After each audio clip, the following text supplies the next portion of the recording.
1, I'm going to teach you how to do this skill. 2, I'm going to give you drills for this skill. And 3, I'm going to tell you the most common mistakes and how to avoid them. Step number 1, all you're going to need to do is find something that you can slide off of. And I truly do mean slide. From there, we're just going to jump a little bit. We're going to slide a little bit faster. We're going to slide a little bit further. If you can do that right there, you can probably do a lazy vault. How does this apply? We're going to start on top of our bench. One hand down. This hand really doesn't move. Second foot. I'm going to step through, and then I'm going to place my other hand down.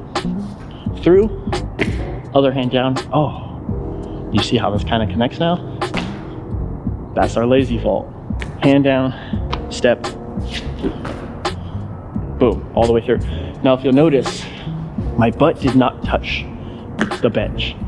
That's the goal, is to just hand, go right off. If your butt happens to touch, that's okay. Stay at that step for as long as you need, and then come back to this step when you feel like you can really handle both arms down. There's 2 different approaches, a 2-foot approach and a single-foot approach. There are going to be people maybe in the comments who say a lazy vault and a thief vault are different. I disagree. I think they're the exact same skill. It's like doing a Webster with your left foot versus doing a Webster with your right foot. It's the same skill. If you notice what I just did, all I did was swing my legs in and go to a seated position. What does this seated position remind you? Oh. Wow. Okay. Kind of see how it's all connecting together, right? It doesn't have to be hard, I promise. So the way this is gonna work is we're just gonna take our inside leg, right? So I have my outside leg, inside leg, but if I was to switch sides, I have my inside leg and my outside leg. Because it is inside my 2 limbs. Does that make sense? So we're gonna take our inside leg and we're just gonna swing it over. And then I'm gonna drag this other one over. That's it. And I'm gonna push. Now, if I do that fast enough, I'm just gonna go all the way over the whole thing. But if you are struggling, which would make sense because you're starting, that's okay. If you are struggling, here's how we're going to fix that. We're just going to take our inside leg and we're truly going to sit, step, slide to the edge, slide off. Now, the secret to a good lazy vault is to stay low, very low. Because the more tall, the higher you are, the more impact you're gonna have on your wrists, elbows, and shoulders, and it's not gonna feel good. So for a smooth lazy vault, we're gonna stay low, which is why we're down here. I'm gonna sit, and notice how I'm kind of leaning. So I have both of my legs over, and then I'm gonna slide to the edge. Once we can get to this whole, like, I'm leaning on one side of my butt cheek, and I'm able to get my feet over, square out, try to keep your feet off. You're gonna jump off of your butt, and you're gonna come all the way down. How do we progress from that into something a little bit bigger? Easy. We try something a little bit bigger. All right, so something a little bit bigger is here. As you can see, my legs are straight. Well, you can't see my legs. My legs are straight, and I'm fully just leaning on this thing. This is how we're gonna press this to something bigger. So remember how I said we're gonna swing our inside leg? This is where that matters. The reason we're gonna swing our inside leg is because that's gonna generate momentum for us, so we can do less jumping as we go over. So what you're not gonna see on that side is me swinging my inside leg and just jumping to my butt.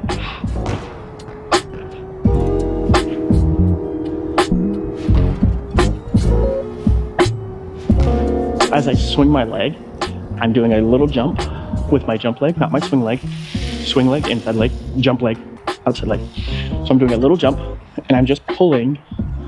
I'm not even jumping this way, I'm jumping up. And then I am pulling the wall to me to sit on. And once I can do this, I'm just gonna lean a little bit, just like we did over there. Other hand goes down, and I'm over.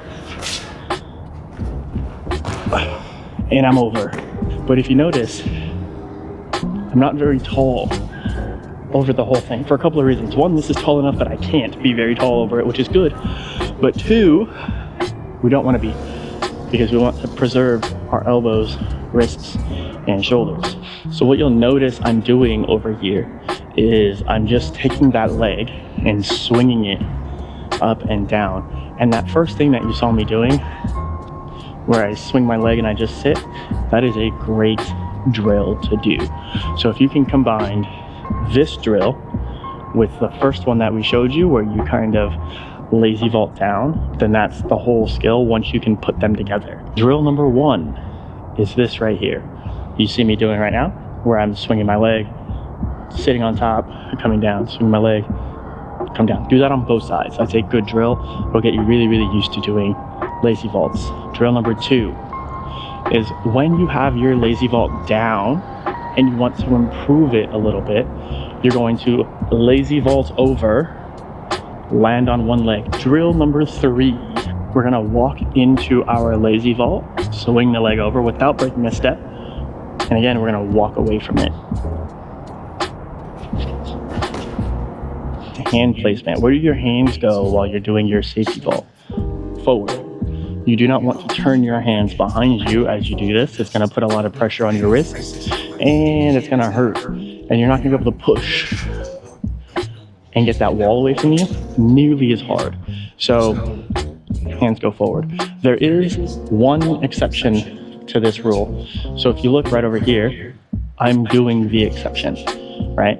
If you look, I have one hand forward. My second hand is placed behind me like this on the rail. Now, why is that? Because if I miss and I slip, I can still catch the rail because I'm traveling this way, versus if I miss and I slip this way, it always feels like I'm gonna jar my ribs. Now, as you see, you can put both hands forward, but you just have to be so much more precise with it, right? You have to have that hand down and grab it. And if you don't, you will slip. And that's the scary part, right? Versus, as you saw, even if I slip, my momentum is still going that way on this side, right? I can still grab that rail because I have that opportunity to traveling. The key thing is, like, as I'm squaring out, it forces my hips and my shoulders to go this way, which doesn't give you that same opportunity to grab. Let's get into these common mistakes. Common mistake number one is that people do not have their hips over their hand. Initial hand placement, right? Their first hand, their hips have to be over, which means that they're swinging way too wide out. Why does this matter? Because the leverage, as our hips start to shift this way, makes it way harder. It's like holding up a cup like this and holding up a cup like this. This one is harder. We're gonna lean and we're gonna shift our hips over that hand, make it much easier to hold our weight. Right, you see how I couldn't really shift my hips behind me? I couldn't really get that hand down. It's because my weight was too busy being out here instead of being here, where it's much easier to hold. Mistake number two. We already talked about this one with the hand placement, but hand placement is very crucial. On flat surfaces, we need both hands going forward. So mistake number two is people will often put their hands behind them like this. And as you can see, just like placing my hand down here, there's some pretty extreme pressures going through my wrist. And that's what we want to avoid. We want good, healthy wrists, right? So hands forward. So we finish. And the beauty about this is as we finish, because we're pushing away, our wrist never really comes into a bad spot, right? So as we lift off, as you can see, my hand naturally starts to push, and that's what we're looking for. But we can't really do that going the other way, because as I already have tons of pressure here. Look at the angle here. This is not good for your wrists all the time, especially when you have weight and force coming into the floor. hurts quite a lot. Mistake number 3, not putting your second hand down. A lot of my students do this one where they just kind of speed vault over and they don't put their other hand behind them. That's incorrect. For a lazy vault, we need both hands to come behind us so we can square out our hips when we finish so we can keep going. Drill number 1 is doing your step out. I know we talked about splitting our feet here, and that is going to be a good drill, but here's what I mean. I don't mean just landing on one foot. I mean, I want you on this drill actively pulling one leg higher than the other instead of just landing on one foot. Right? One leg higher. Now this is going to give your lazy vault some flair and some personality.